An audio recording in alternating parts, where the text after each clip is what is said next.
তাহলে ওটা ঢুকলো হলো না, কিন্তু এমনি রইলো, থাকবে? হ্যাঁ হ্যাঁ, কিচ্ছু একদম না, আরামসে। কিন্তু কানের ওপর দিয়ে হলো কি, ঢোকানো গেল না কিন্তু।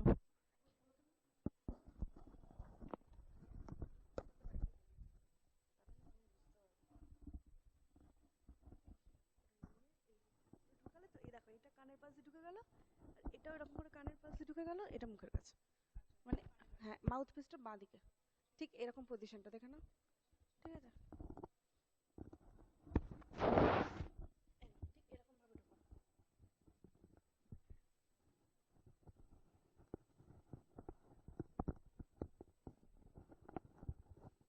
পিসটা বাঁ দিকে, ঠিক আছে। হুম।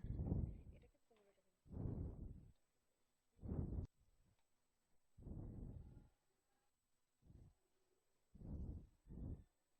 15 টাকা।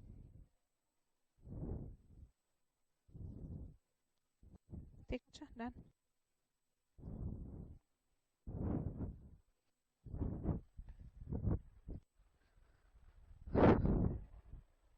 আচ্ছা শোনো, আমি আমি যখন বলবো তখন আমি এটা ইউজ করতে পারবো, যেমন বাচ্চারা থাকে।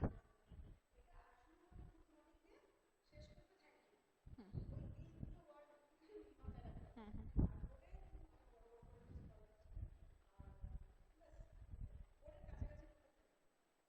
আচ্ছা ঠিক আছে, ঠিক আছে, ঠিক আছে, ওকে। হুম। পারমিতা মিত্র ভৌমিক, সাইকোলজি। আমি একটা পেন নিয়ে নিই খালি ব্যাগ থেকে।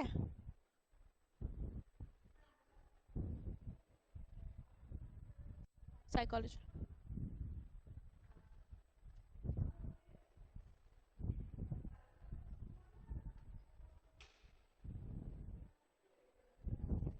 কোন স্যার?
কি অবস্থা, কদিন চলবে বলো তো এরকম?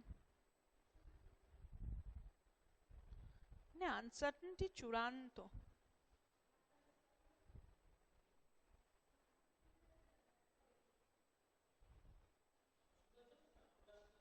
আমি এদেরকে টিচার বাচ্চা ভেবে বলবো, আচ্ছা আমার ওদিকে তাকাতে হবে না তো? ওইটা কি এ? ও, এখানে দেখতে হবে, অমনি ওপরে।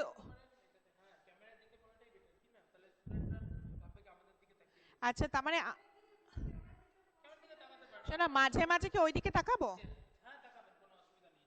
কিন্তু আমার চোখটা তাহলে ওপর দিকে থাকবে। না না, নর্মালি তুমি এরকম কথা বলি কিন্তু ওদিকে তাকাতে হয়।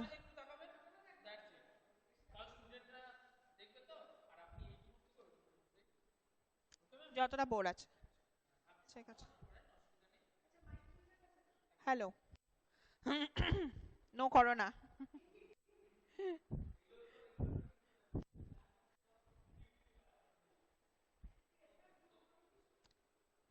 You show me T, time, আমি শুরু করব।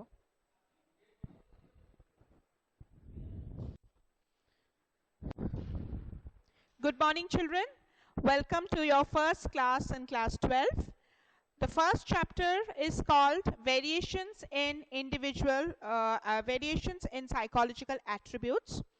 According to your syllabus, we have a weightage of marks is 9. We are going to talk about it has been divided into subtopics as well. So we are going to talk about individual differences, and we are also going to talk about assessment in this class. Now you see, children, world has got a number of people. So the number of people that we have, each and every individual is unique in their own way, in their physical attributes as well as psychological attributes. Now, then physical attributes, some of the physical attributes that we can name are height, weight, length of hair, how fair you are, how thin you are, etc. Similarly, we have psychological attributes also. We have attributes of somebody being more dominant than the other, somebody being a little more depressed than the other, somebody being more intelligent than the other. So we find that as the physical attributes differ, the psychological attributes also differ. Variation has always been the spice of life. If we had a world full of similar people where we couldn't identify one from the other, it would be a very boring world, isn't it? So here the attributes, the variations actually keep the world lively. Now, what is individual difference? Individual difference, here is a definition given of individual difference, which you will find in your book. It says that individual difference are the distinctiveness in the variations and characteristics and behavior patterns. So the way we behave and our characteristics, whether I am an introvert or an extrovert, that I like meeting people or I don't like meeting people, or whether I feel sad more often or happy more often, or whether I am helpful towards other people or I am not helpful towards other people, these are the personal characteristics, and that varies from individual to individual. So individual differences are to be taken into account whenever we talk about psychology, whenever we talk about assessment, whenever we talk about disorders. That is the first thing. So the definition is something very important. Please note it down. Now, why do people differ? What is the reason for such individual difference? Psychologists have actually found to they have done a lot of researches and to find out the reasons for such differences. And it was not an easy research to find out the reason. Most of the psychologists were of the opinion that they are personal characteristics that a person is born with, the characteristics that has a genetic basis, a hereditary basis. If you remember, we had done the interaction between genetics and environment, the nature-nurture issue in class 11. So it is that reference you have to bring here when you're going to study this part of this chapter, that is the situationalism. Now, what is situationalism? Apart from the personal traits that we are born with, apart from getting certain traits handed over by our earlier generations, we are finding that there are situations which make us behave in a particular way. There are situations, and according to situation, we behave in a particular way. For example, a person can be very quiet in school, but can be very dominant and loud at home. So it is a situational factor which is giving rise to this. See, now we are undergoing a lot of problems due to the COVID-19. So our behavior has been modified, and the behavior has been modified because of the prevailing situation that we have anxiety, we have distress, we have despair. Sometimes, being quarantined at home also gives rise to loneliness and depression. So apart from the traits we are born with, there are situational perspective also in individual difference. And again, remember, talking about the COVID-19, we are also, each one of us are actually responding to the this disaster in a different way. So that is again a combination of what we are born with and also the situation that we are in. Somebody might be in a worse situation than the healthcare workers are still going out and working. So they are more stressed than people who are probably quarantined. Again, if you're quarantined for a long time, there might be problems. So that way, the situation makes us do. So in situationalism, this is a perspective, and it says that situations and circumstances in which one places in which one is placed influences one's behavior. So in situationalism,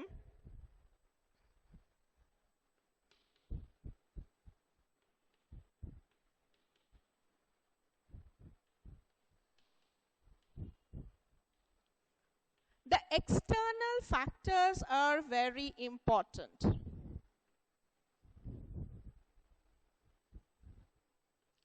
So in situationalism, you see, children, the external factors are very important. So I will sum up the first subtopic here, which is individual differences. We know that an individual difference is something that has to be taken into account when we talk about psychology, psychological researches, studies, whatever.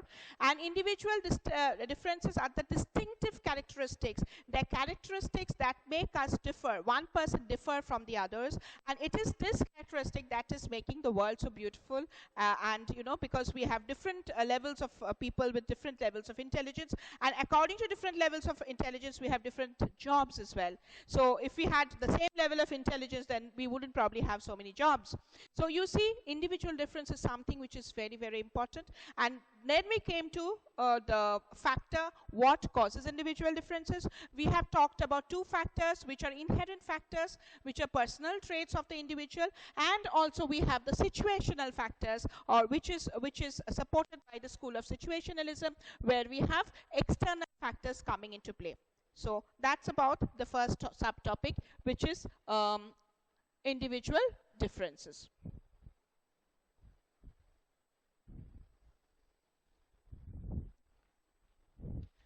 As I said, children, we are going to do two subtopics. One is the individual differences and another is the assessment. We have done with the individual differences. Now we are going towards assessment. What comes to your mind when you talk about assessment? Assessment is something where you are actually measuring the individual difference. Now, measuring the individual difference is something very difficult in psychology,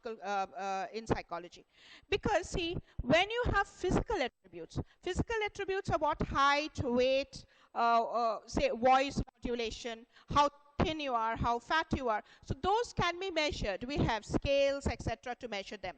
But when it comes to psychological attributes, which are very complex in nature, how do you measure it? How do you measure whether my sadness should be called depression? How do you measure how happy I am, or am I really happy? How do you measure what is the extent of my sociability skills? What is the degree of extroversion that I have?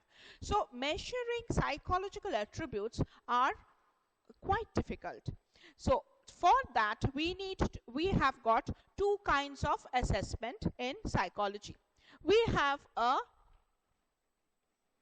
formal assessment and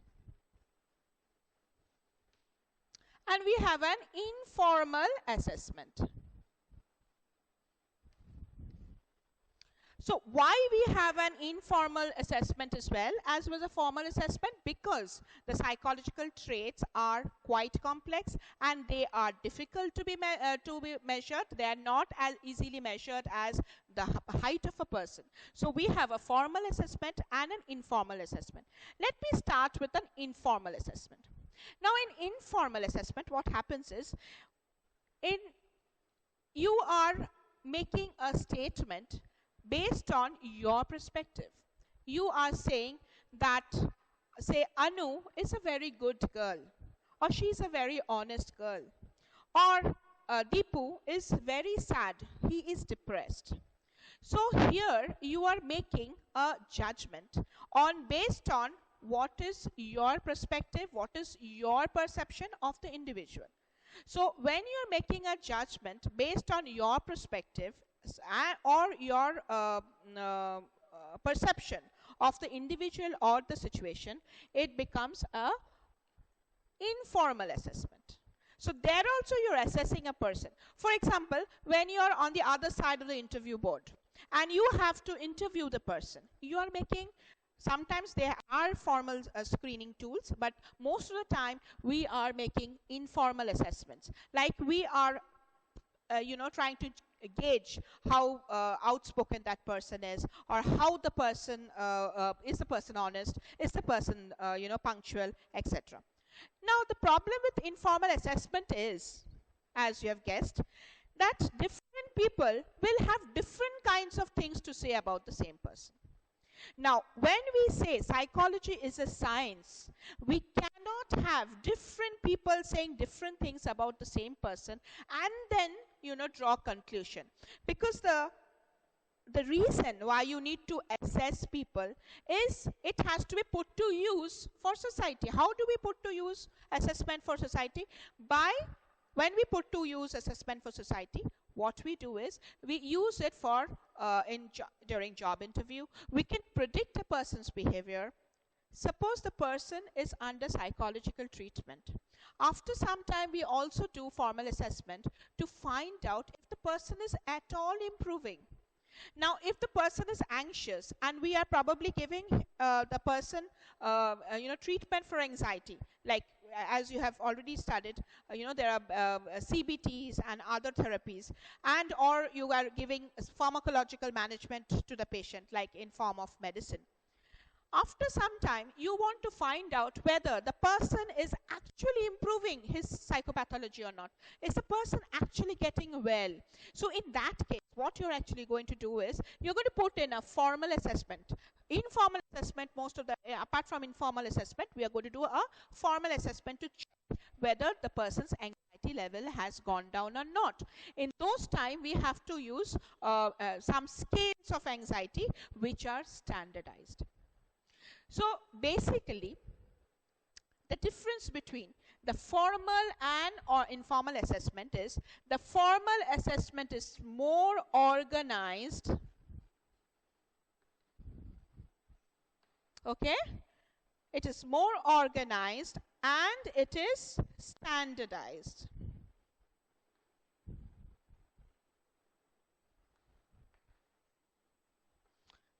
Why do we say it is more organized and standardized? Now, if I say Anu is honest, the other person comes and says Anu is not honest, not as honest as you think. So we need to have a paradigm where we have it more standardized and organized. To have anything standardized,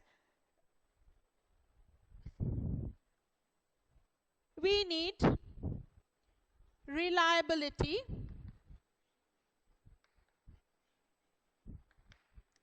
validity, and norms. Okay? Reliability is the scale should be made in such a way that when I am giving the scale to find out how honest Anu is or how sad Anu is, and I found a score, when somebody else is again coming and giving the same test to Anu, the variation is not too high, so that two people are differing. In informal assessment, what happens is I might say she's honest, the other person might say no, she's dishonest. So that is an informal setup where it is, the two things do not match. So reliability is something where even after retesting the individual, we are getting scores where the variations are negligible. Validity is when the instrument is testing what it is supposed to be measuring. For example, if I have an instrument which is going to measure, say, intelligence, or which is going to measure aptitude, or which is going to measure honesty, or employability skills. It should not vary, it should only see those characteristic traits and not other traits. So if I am trying to measure measure intelligence of a person, I am not going to give a personality scale where there are personality questions also. So validity is when a test or an instrument measures what it is supposed to measure. Like if it is an intelligence test, it should measure intelligence. If it is a personality test, it should measure personality, and so on. Norms are developed according to the population where it is studied. So once you take the test, you will have norms where your scores are actually compared to the age group into which you belong, and not only the age group, maybe the cultural backgrounds from where you come from. So remember, when you go for formal assessment, it has to be organized, it has to be standardized, and it has to have a reliability, it has to have a validity, and a norms to compare. We have a definition of assessment, which is important. Please underline it. Assessment refers to measurement of psychological attributes of individuals and their evaluation. So there is a measurement of psychological attributes. So for attributes, to sum up what we have already done, we are having assessment because it is required in various situations, and in psychology it is we are measuring psychological attributes, which are very complex group of traits that individual have. It cannot be measured as physical attributes and height and weight, but since psychology is a science, we need to have some kind of standardization about the attributes we measure. And when we have to measure such attributes like honesty, employability skills, or intelligence or personality, we need to have certain standardized test which needs to be organized and standardized according to reliability, validity, and norms. In reliability, when we give the test, it has to measure it should not make a lot of variation between me giving the test and somebody else giving the test. The score should be very close to each other. When I give the test, somebody else gives the test. Validity is when the test is measuring what it is supposed to measure. That is when somebody is measuring intelligence, the scale should give you only intelligence score and not, say, honesty score. And norms are when the person's scores are compared to the same culture or same age group. We have different kinds of norms, and we draw conclusion. Now coming to some of the domains. Psychological assessments use systematic testing procedure to evaluate abilities, behavior, and personal qualities of the individual. So psychological assessment as systematic testing procedure. This word is very important. Their systematic testing procedure. The procedures are always mentioned. Rubbing the board for you.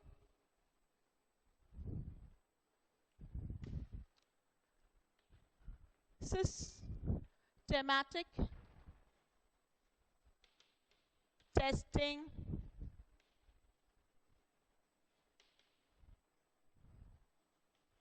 procedures for abilities, behaviors, and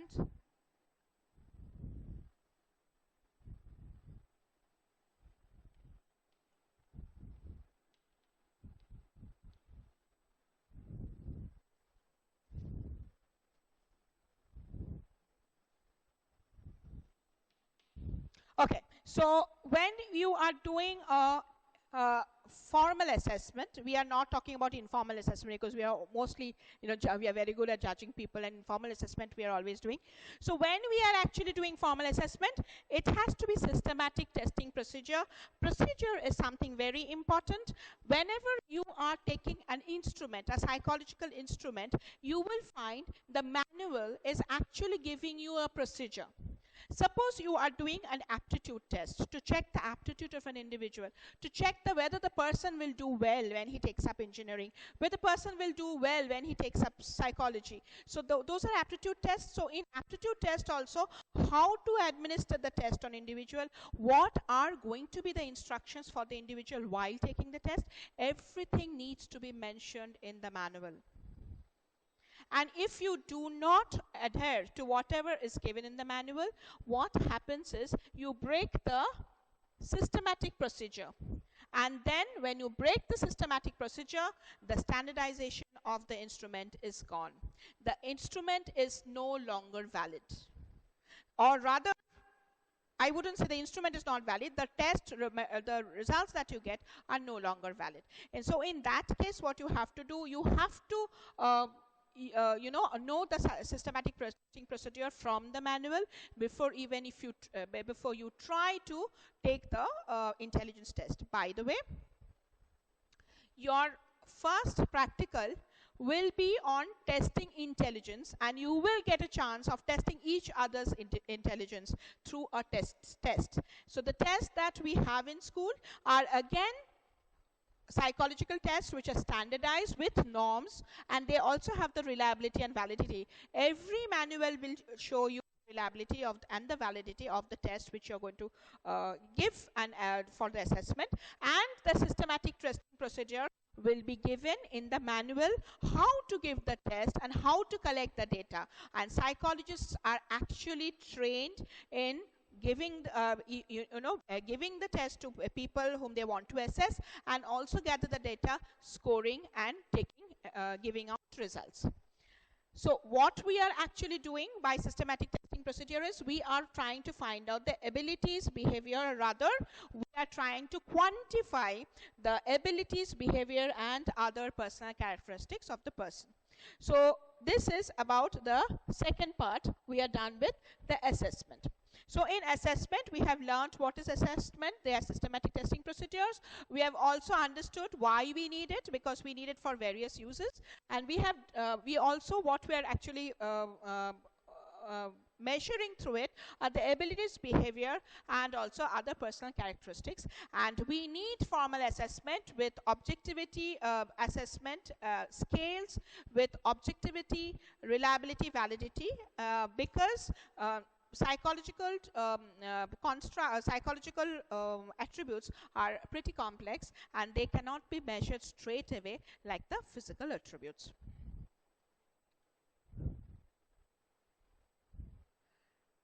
When talking about assessment, the last part of the chapter is, I'm just going to mention some of the domains of psychological attributes.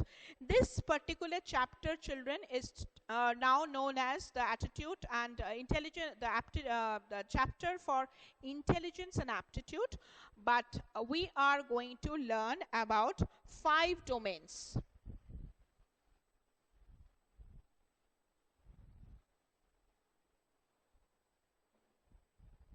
We are going to learn about 5 domains. It is given in a book as intelligence,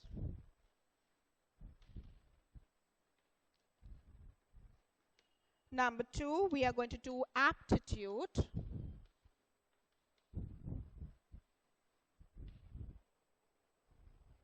which are special abilities. Then we are going to do interest,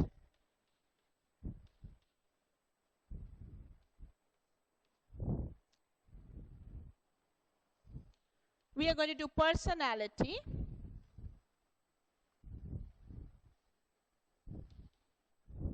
and we are going to do values.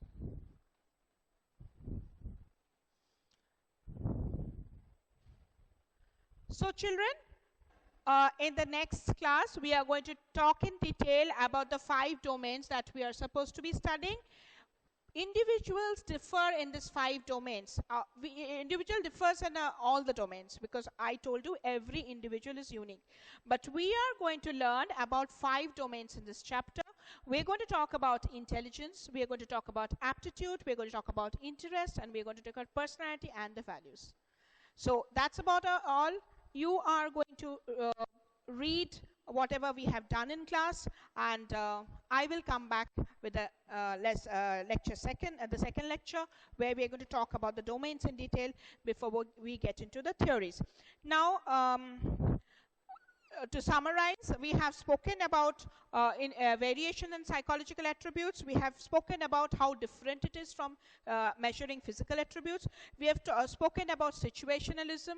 We have spoken about personal traits and situationalism and how they are actually linked to nature-nurture issue in psychology. We have come to assessment. We have spoken about what is assessment. We have spoken about two types of assessment, the formal assessment and the informal assessment.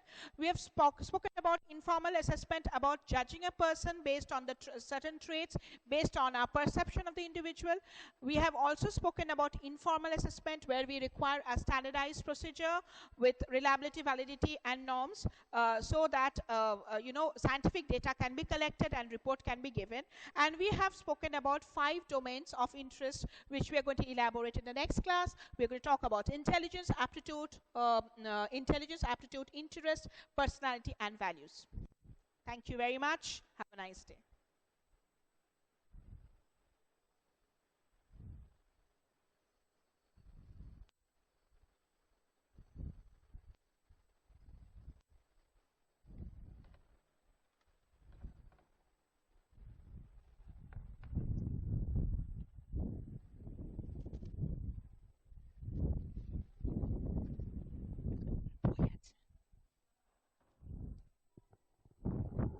কেমন হলে কি করে বুঝবো?